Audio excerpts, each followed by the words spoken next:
So right now I have my Finder window opened up on a Mac computer. Now in here I've downloaded 3 files. I'll show you them. So the first one is a picture of someone's face with some pimples. The next image is a shot with some graffiti on a pillar. So we'll be using these 3 files to alter the image in some way. Now the next folder we have is the logos folder, and in here we have an EPS file and a PNG file. So we'll get to those a little later in the course. So now we have Photoshop. Now I've set up the workspace to Essentials default. If you don't see any of these panels, that's okay. We'll get to that in a minute. So this is the basic layout of Photoshop.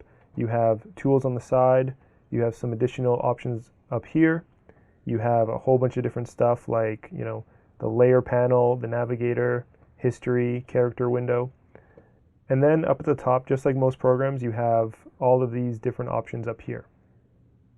So first, let's go into window. This will be where all of the panels exist. So for example, if the navigator was closed and you don't see it on your screen, go into window. Let's open up navigator, and then that pops back up. Same thing with, let's say, character. So we'll go into window. We'll navigate all the way down until we see it. Here's character, and then there are those functions as well. Now, just like that, we have layers right here, and you can see the other ones that are open.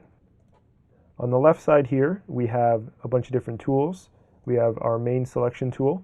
This is the rectangular marquee tool, and if you click and hold, you can see that there are some different options. For example, a circle here, or some different shapes.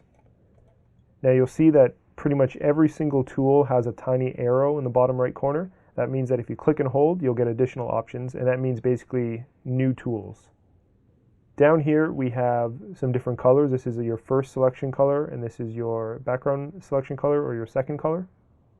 Over here we have our character window. So basically if we were to start typing, this is where we can edit that stuff. If we were to create a new layer, the layers would show up over here. And in the next lesson, we will start creating a new Photoshop project.